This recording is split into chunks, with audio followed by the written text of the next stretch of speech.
Hello and welcome to Recyclist. It's October 6th, 2025. I'm your host, Eric Provost, and this is your weekly roundup of all the biggest news stories from the world of waste, gas, and energy presented by Diamond Scientific. First things first, and as always, let's take a quick look at the stock market and 5 stocks on the move from this past week within the world of waste, gas, and energy. Going into this past weekend, Waste Management was sitting at $219.76 per share. Ranger Energy Services was sitting at $13.96 per share. Republic Services Incorporated was at $224.15 per share. Forum Energy Technologies reached $25.84 a share, and Brookfield Renewable Corp went into the weekend at $35.84 a share. But moving into the news, this past week, California Governor Gavin Newsom signed Assembly Bill 30 into law, which immediately increases the ethanol blending allowed in California gasoline from 10% to 15%. This 50% increase, according to a UC Berkeley Naval Academy study, could decrease gasoline prices at the pump by $2.7 billion per year and save consumers around 20 cents per gallon. Eric McAfee, the chairman and CEO of Aemetis, a renewable natural gas producer, said the law was, quote, a smart move to help families save money at the pump and advance the state's renewable energy and environmental goals. It increases the amount of lower-cost, high-octane renewable fuel while reducing emissions from conventional gasoline. Aemetis owns and operates a 65 million gallon per year ethanol facility in California's Central Valley near Modesto. With the law now approved, more ethanol can be blended into gasoline, supporting in-state production and helping reduce the cost and carbon intensity of transportation fuels in the state. And up next, a federal judge recently dismissed a lawsuit that attempted to force the United States Environmental Protection Agency to regulate contamination from per- and polyfluoroalkyl substances in sewage sludge. The suit, brought by farmers and public health groups last year, is one of several seeking to address growing concerns about contamination from the family of chemicals collectively known as PFAS. According to EPA data, more than half of sewage sludge produced in the U.S. is applied on agricultural land as fertilizer.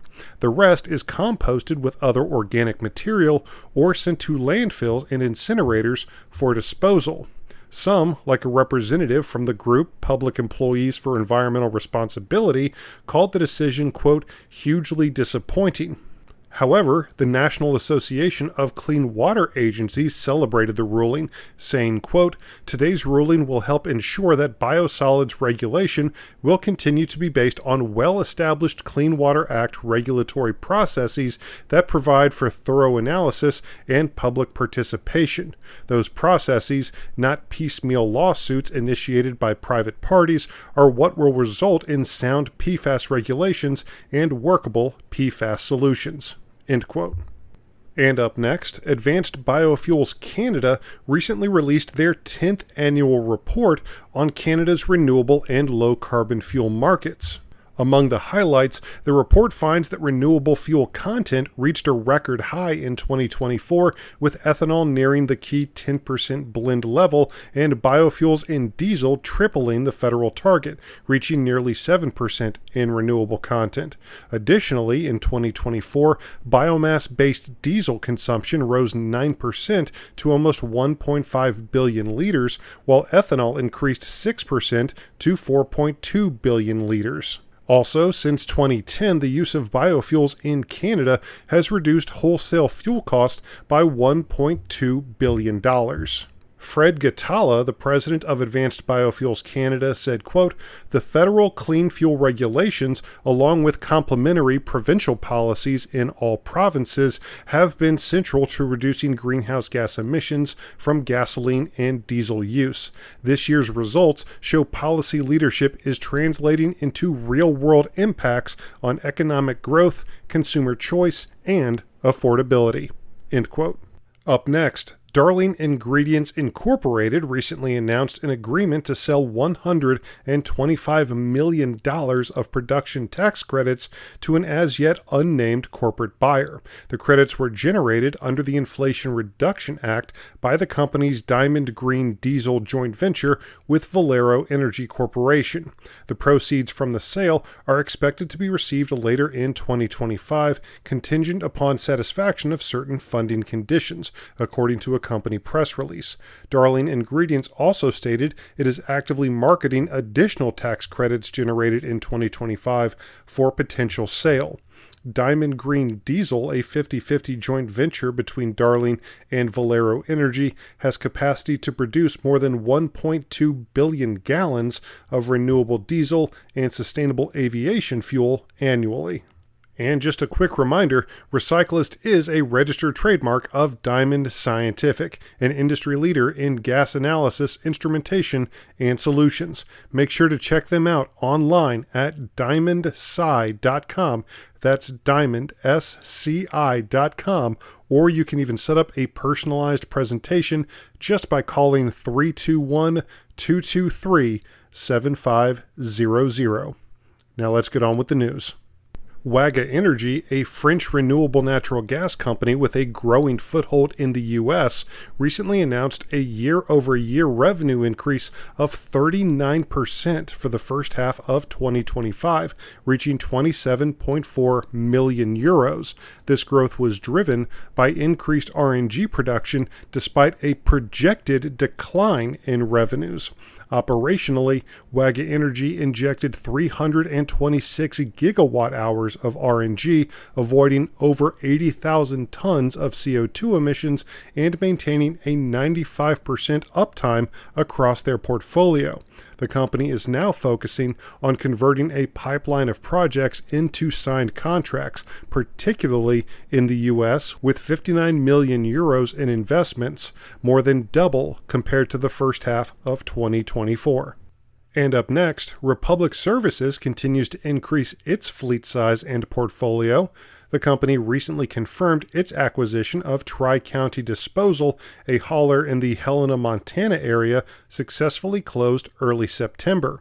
Tri-County Disposal operates the Valley View landfill in East Helena, a landfill that has been serving the area for more than 50 years, according to its website. It accepts about 40,000 tons of waste annually, all of which is transported using Tri-County Disposal's hauling. Tri-County Disposal also runs a metal recycling operation at the facility. In a statement, Republic Services said it looks forward to continue serving Tri-County Disposal's customers. And up next, the Greater Peoria Sanitary District in Illinois recently approved and finalized an agreement with Virginia-based Burnham RNG to transform methane gas generated at Peoria facilities into renewable natural gas. Chris Tynan, the founder of Burnham RNG, said, quote, "We are honored to partner with the Greater Peoria Sanitary District on this project. This collaboration is a testament to GPSD's forward-thinking approach to sustainability and a significant step forward in our shared mission to unlock the value of biogas and create cleaner energy. This project exemplifies how public and private entities can work together to create innovative solutions that benefit both the environment and local communities." End quote. And staying in Illinois for our final story, energy and waste industry leaders recently gathered in Lee County to celebrate the opening of a brand new renewable natural gas facility. The facility itself was developed through a partnership between Ameresco, Republic Services, and U.S. Energy. It also serves as the 15th joint venture between Ameresco and Republic. On hand were representatives from the three companies, including Patrick Surfass, the executive director of the American Biogas Council. The facility's system is said to be able to process 4,500 standard cubic feet per minute of raw landfill gas, with developers stating it will generate about 1.2 million decatherms of renewable natural gas annually. Ameresco also presented a $25,000 check to a group of Dixon High School students participating in the Future Farmers of America program. And that will do it for your October 6th, 2025 news roundup, brought to you by Recyclist, once again a registered trademark of Diamond Scientific. I've been your host, Eric Provost, and we will see you back here next week for another brand new episode of Recyclist. Thank you.